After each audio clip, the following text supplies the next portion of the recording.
las realidades políticas del país y el mundo, según los criterios de sus protagonistas. Con ustedes, el invitado de Diego Oquendo. Y nuestro invitado es un buen amigo de esta casa, me refiero al señor economista Otto Sonnenholzner. Otto fue en su momento vicepresidente de la República y actualmente, pues digamos, es un motivador político con su propio prestigio y con su propia trayectoria. Saludo a Otto en la ciudad de Guayaquil y le pido que hagamos una buena charla. Catalina, si usted es tan gentil. Buenos días, está listo para el siguiente diálogo en la mañana. Impunidad, la nueva política. Este tema será abordado con el economista Otto Sonnenholzner, ex vicepresidente de la República. Amnistías al granel. Nuevas mayorías legislativas de la regalada gana. Un consejo de participación convertido en arena romana para los apetitos políticos. El país no sale de sus círculos viciosos de inestabilidad. Nos conectamos con el Gran Guayaquil para analizar el momento político.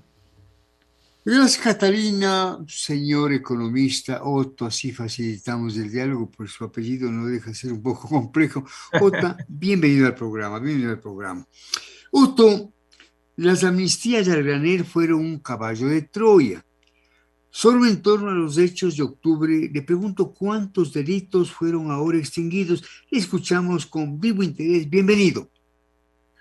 Hola Diego, un saludo especial para usted, para el equipo de la radio y para todas las personas que nos escuchan.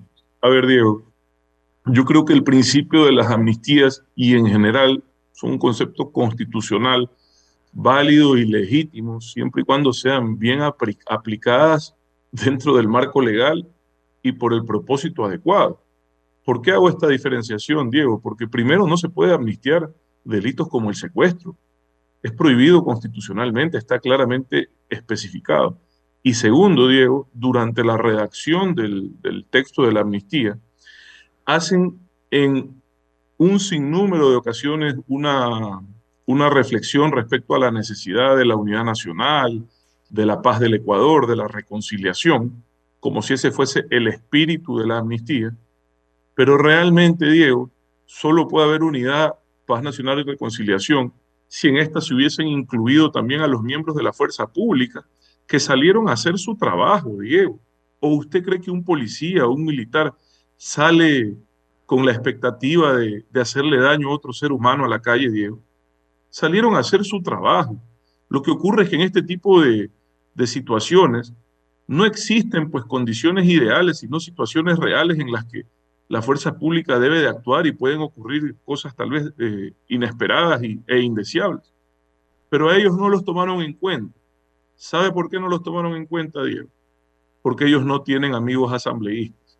Porque los asambleístas que han hecho esto lo han hecho para sus panas, para lograr la impunidad de sus amigos y no la unidad del Ecuador.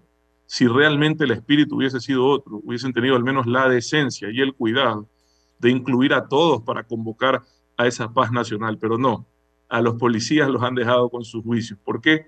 Porque ellos no tienen panas asambleístas. Así de sencillo, mi estimado Diego, así de lamentable, así de penoso. Entonces, usted me dice qué tipos de delitos me pregunta qué tipos de delitos se han amnistiado. Oiga, a la carta, pues, de todo lo que usted quiera. Y lo peor de todo es que le cambian el nombre.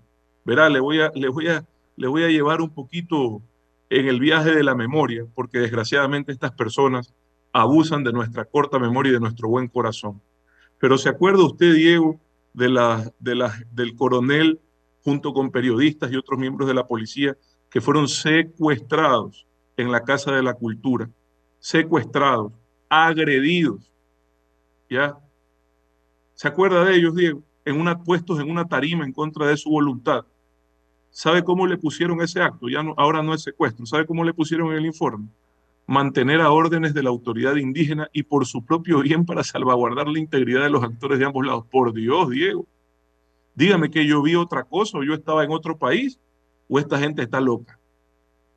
¿Se acuerda, Diego, de Perdón. los... ¿Ah? De Dígame. acuerdo, de acuerdo, Torigo. Yo recuerdo esa imagen en que el señor Vargas, Jaime, prepotente, grosero, impulsivo, le golpeaba en el pecho a un coronel de la policía. Le golpeaban el pecho. Vaya, no, no, no. Qué paradoja. Y sí, sí, en realidad, pues, si hubo esta amnistía, debió incluirse, como usted dice, a los elementos de la fuerza pública, ¿no? Y pensar, Otto, que el debate de este asunto duró apenas 30 minutos, 30 minutos. Con este dictamen, pues la Asamblea no hizo sino, digamos, corroborar una más su pésima imagen, ¿no? Debería desaparecer, pero claro, ahí estamos en un tema peliagudo de doble filo. Estamos dialogando con el señor economista Otto Sonnenhorner, ex vicepresidente de la República y un activista político de mucho respeto, y lo digo con profunda sinceridad. Muchas Otto, gracias. ¿comparte usted la tesis de que las amnistías a granel responden a favores políticos para mantener la institucionalidad del Consejo de Administración Legislativa? Le escuchamos. Diego, usted sabe y cuántos años tiene usted analizando la política del Ecuador y del mundo. Usted sabe que en este tipo de situaciones no hay accidentes ni coincidencias. Usted sabe que llevar un tema tan sensible a un análisis tan corto y de madrugada no responde sino al deseo de hacerlo a espaldas de la ciudadanía, para que nadie pueda reaccionar, para que nadie pueda evitar que esta barbaridad ocurra. Y qué gran coincidencia que justo pasa cuando, por casualidad, entre comillas, se salva la presidencia de la Asamblea de la señora Yori. Por casualidad, entre comillas, digo, porque de repente uno llegó tarde, el otro se extravió en el camino. Entonces ya, pues Diego, digamos, como decía Juan Gabriel, lo que es evidente no se pregunta.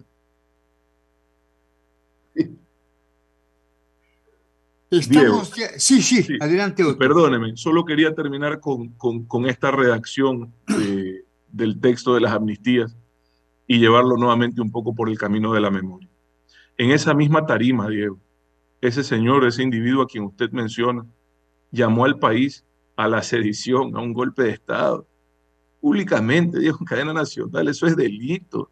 Ahora resulta que hay que probar lo que lo hizo, pero si lo hizo, lo hizo en español, pues no, y cuando lo enjuician pide un traductor. Por Dios, Diego.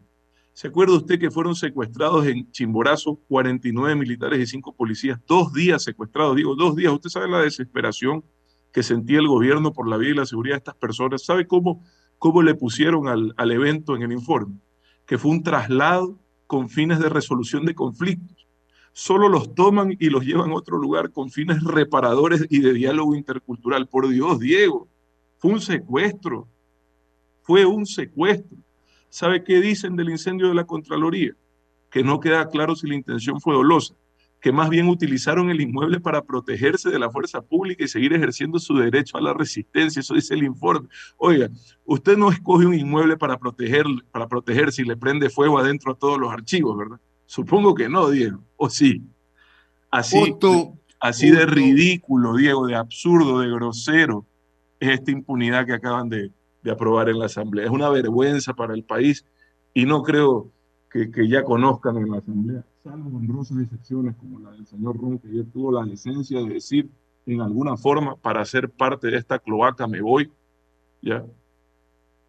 No creo, Otto, ojalá usted sea tan... hace un oportuno ejercicio de la memoria. Y la verdad, lo que pasó allí fue una sinvergüencería, fue una sinvergüencería. Este Jaime Vargas, prepotente, golpeando el pecho con la policía, periodistas secuestrados, un periodista de un canal de televisión estuvo a punto de ser liquidado. El texto es ignominioso.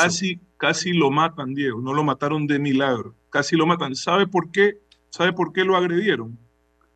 Porque trató de irse de la Casa de la Cultura donde supuestamente estaban siendo cuidados. No lo dejaban salir y al que salió le partieron la cabeza y casi lo asesinan, Diego. Así Así, es. así fue.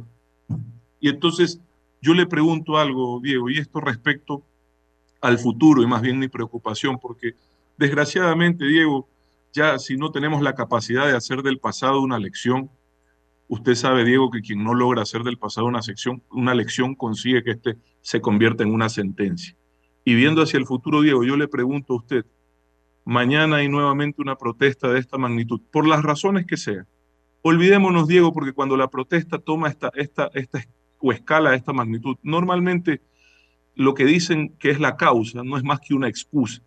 En este caso, Diego, en el informe de la Asamblea, hacen extensas páginas de un análisis pseudoeconómico de por qué estaba justificada la protesta ante la medida del gobierno de eliminar los subsidios.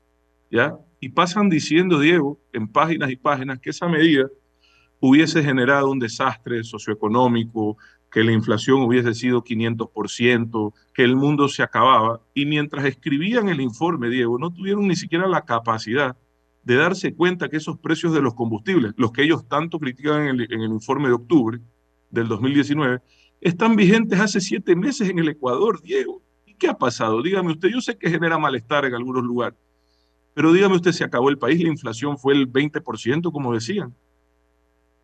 O sea, ¿por qué antes, Diego, sí era obligación salir a incendiar el país cuando la extra costaba 2.40, ahora cuesta 2.55, ¿ya?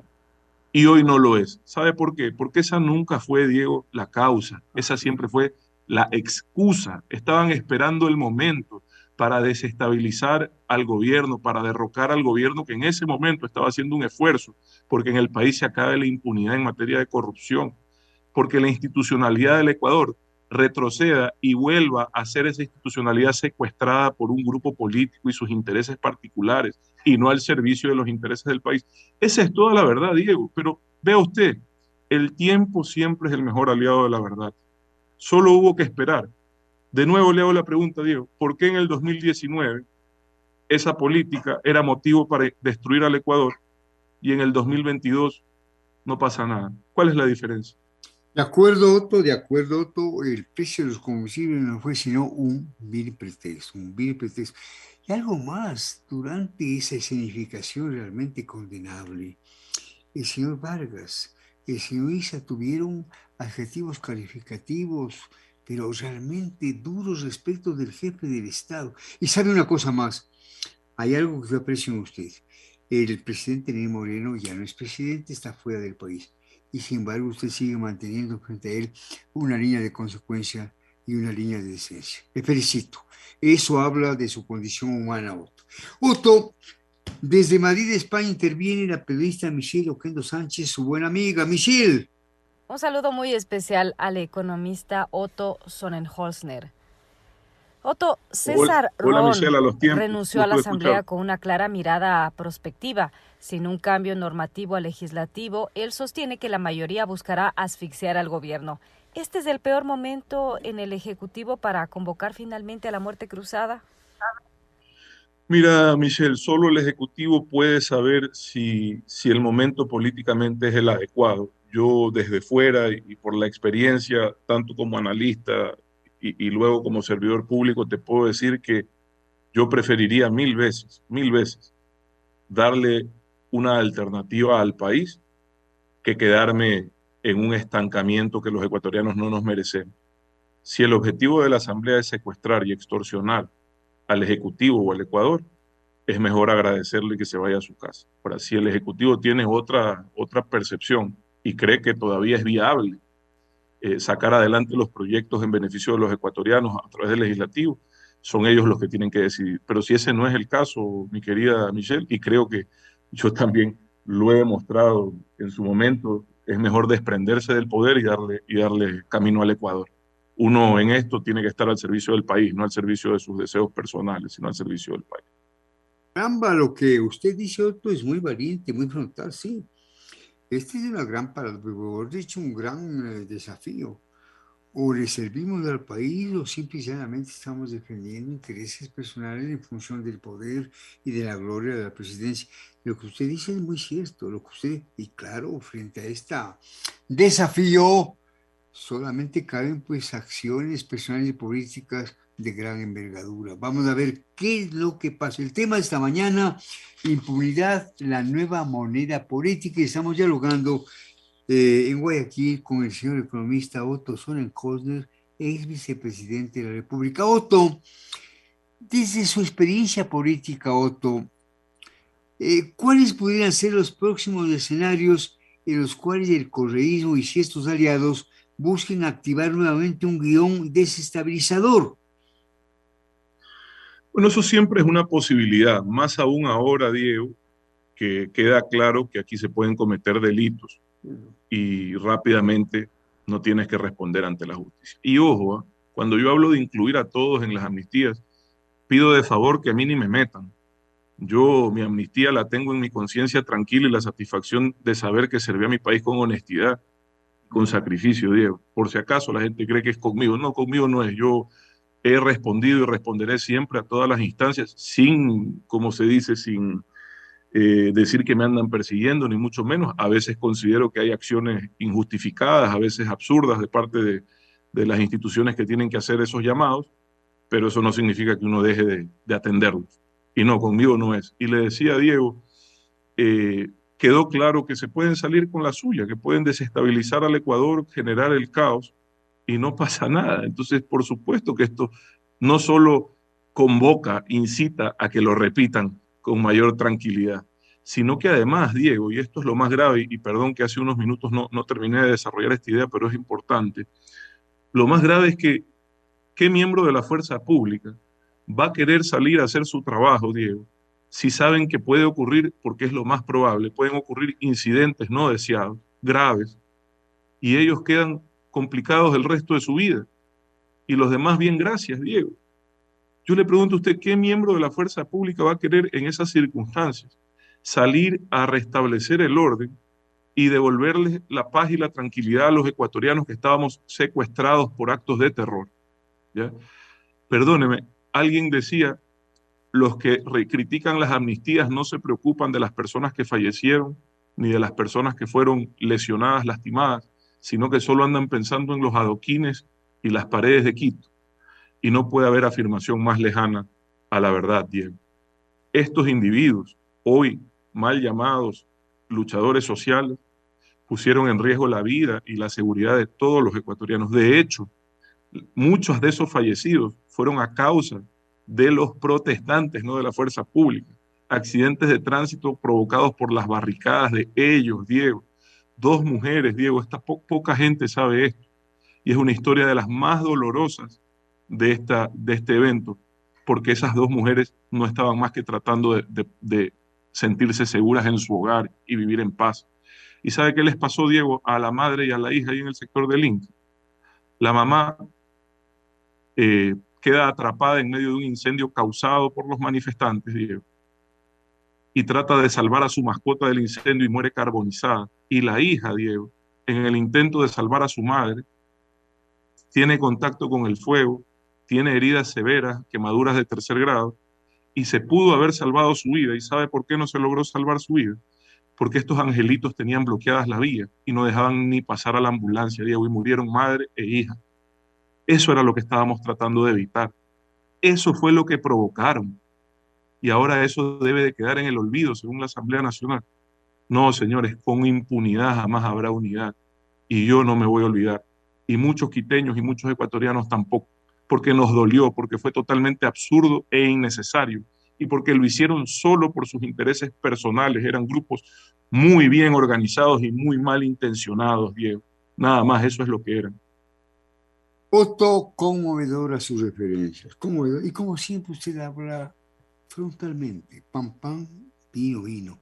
Esta referencia a la madre y su hija realmente me estremece, créame, Otto. Otto, nuevamente interviene Michelle. Michelle, ten la bondad. ¿Qué impresiones le deja el sinuoso desempeño político del Partido Social Cristiano? Ya parece una franquicia del correísmo. Bueno, por lo menos en este caso fueron los únicos que han tenido una posición clara, Michelle. En otros temas sí, es casi impredecible saber por dónde van a transitar en materia de votaciones y a veces votan con el correísmo. Pero en el tema de las amnistías, creo que han sido los únicos que han puesto un comunicado sensato y contundente respecto a eso, ¿eh? Lo cual no sé si llama la atención o genera más confusión, pero eso sí debo de rescatarlo, Michelle. Y en términos electorales, en Guayas, que es su bastión, la tienen complicada en estas elecciones. Si el líder de ellos, que es el exalcalde Nebot, no participa, las elecciones tanto en prefectura como en alcaldía no están garantizadas. Estamos dialogando con Guayaquil y allí con el economista Otto Sonnenholm, ex vicepresidente del país. Otto, hoy concluye el periodo para el cual fue electo Carlos Porrit, el peor contralor de toda la historia, 100 sobre 100. ¿Cuántos apetitos políticos se cierren sobre este antídoto? Bueno, Diego, es tan sencillo y usted digamos, usted mismo respondió a la pregunta, ¿no? ¿Se acuerda alguien si hubieron incidentes en torno al Consejo de Participación Ciudadana los últimos 2, 3 años? Ni uno. ¿Sabe por qué, Diego? Porque no había autoridades para escoger. Ahora que se acerca la elección de autoridades, ha surgido un apetito inusitado de parte de todas las fuerzas políticas por tomar el control de esa institución. No solo eso, sino que desde la Asamblea, en una especie de pimponeo, también están dedicados a destituir otras autoridades cuya reelección no es inmediata, pero que a través de esta destitución quieren generar un caos que obligue también a nominarlos nuevamente. Me refiero a la Superintendencia de Compañías y a la Superintendencia de Bancos. En la Superintendencia de Compañías, Diego, es casi absurdo ver que lo destituyen por el tema del ISPOL, cuando fue justamente ese superintendente el que ayudó junto con la entonces ministra de Gobierno a destapar el asalto más grande de la historia de la seguridad social del Ecuador. Brutal, Diego. Lo destituyen supuestamente por el caso ISPOL cuando es esa superintendencia la que ayuda a que no exista una impunidad que ya tenía casi una década. Entonces, ¿sabe qué? Lo único que demuestran, Diego, son sus intereses. Sus intereses son la razón real por la cual buscan el poder. No son los intereses de los ecuatorianos, sino la de ellos, de su situación judicial, de su situación económica y la de su proyecto político. Y no entienden, Diego, que el único proyecto que vale la pena tiene 7 letras y se llama Ecuador. Todo lo demás, Diego, viene y va. Todo lo demás es pasajero. Por eso todos los que estamos en este barco siempre tenemos que trabajar en función del Ecuador, y los proyectos políticos deben de estar enrumbados hacia ese objetivo, no hacia los objetivos personales, particulares, económicos o judiciales de nadie, Diego. Pero vea cómo se evidencian solo con sus acciones. Así de sencillo, Diego. ¿Cómo ha madurado usted políticamente hablando? Siempre fue maduro, pero ¿cómo ha madurado políticamente hablando? Otro, una última pregunta. ¿Cuántas puertas se abren y cuántas se cierran cuando se escucha el nombre de Otto Sonnenhofen como precandidato a la alcaldía de Guayaquil? Otto, a veces denos una noticia. No estoy, Diego, trabajando en ese sentido. Sí estamos en alguna forma tratando de brindarle al país una propuesta nacional de tener mejores candidatos que puedan servir a la ciudadanía en todo el país. Y en ese sentido vamos a seguir trabajando, y el momento de definir candidaturas, para mi parecer, estará alrededor de agosto de este año, Diego. En mi caso, yo estoy más bien dedicado a mis temas personales en materia empresarial. Usted sabe que yo no recibo, ni deseo, ni deseo jamás recibir ningún beneficio de haber servido a mi país. Yo he vuelto a mi trabajo, a mis responsabilidades. Estoy también muy involucrado en temas académicos, estoy dando conferencias dentro y fuera del país sobre temas que son muy valorados, sobre todo en el extranjero, Diego, respecto a que el Ecuador fue un país que logró una transición hacia la democracia. Eso no es menor, casi nadie lo ha logrado, de los países que han estado atrapados en modelos autoritarios, y la recuperación de la libertad de expresión, tema que usted sabe que siempre defendí y luché. Sobre eso pues también hago actividad, pero no he abandonado, le mentiría si le digo no he abandonado el trabajo político, Diego, que creo que es una responsabilidad de todos los que nos preocupamos por el Ecuador. No lo he abandonado, y el futuro dirá, Diego, dónde estaré. Lo que sí yo sé es que siempre estaré dispuesto a hacer lo que más le convenga al Ecuador, no a mí. Yo en esto no pienso en mí. Yo, cuando uno se pone a servir al país, uno personalmente pasa a tercer plano. Aquí lo que importa es que las decisiones que uno toma beneficien al servicio del Ecuador y no a la vanidad personal. Nada más. Otto, ¿cuánto ha madurado usted políticamente? Y déjeme decirle, aunque yo no soy, pues, digamos, adivino, usted tiene un buen futuro político, incluso más allá de la alcaldía. Escúcheme lo que yo le digo, Otto. Le envío un abrazo muy cordial. Que viva Diego, Guayaquil, Otto. que viva Guayaquil, Diego, gracias, un abrazo. Y solo una cosita más, ¿eh? Porque Sí, por favor. en lo de las amnistías nos enfocamos mucho en lo de octubre. Y en el caso de octubre de 2019 solo hay alrededor de 58 de los más de 260 amnistiados. El resto, Diego, y esto no es menor, son personas que ya tenían sentencias por Claro. secuestro, al margen de octubre, por secuestro de unos funcionarios de una cooperativa, en el caso del Cañar, por invasión de tierras, en el caso del mismo señor Isa y el señor Vargas, oye, imagínense. Ellos aparte tenían unos ya con sentencia, Diego, con sentencia en primera y en segunda instancia, el uno y el otro, ¿ya? Entonces, han disfrazado de octubre también todas las barbaridades que se hayan cometido en otras instancias y en otras circunstancias. Y todo esto pasa de agache, Diego, es terrible, es penoso. Y ojalá la institucionalidad del país, la Corte Constitucional, otras instancias puedan estar a la altura y darnos a los ecuatorianos una respuesta que garantice la justicia que todos nos merecemos. Gracias, Diego, gracias, Michelle, y un gusto Igualmente, conversar con usted. Otto. Saludos, chao, chao. Estupenda charla con usted. Cuídese. Buenos días. Hasta pronto, Otto. Siempre un gusto, Diego. Cuídese usted. Hasta luego. Chao. Estupenda charla con Otto Sonnejo. Es un hombre joven, es un hombre maduro, es un hombre con su propia transparencia, ¿no? Y todo le ayuda, ¿no? Juventud, talento, preparación y buena facha. Caramba. Yo le auguro a Otto un futuro político realmente muy promisorio.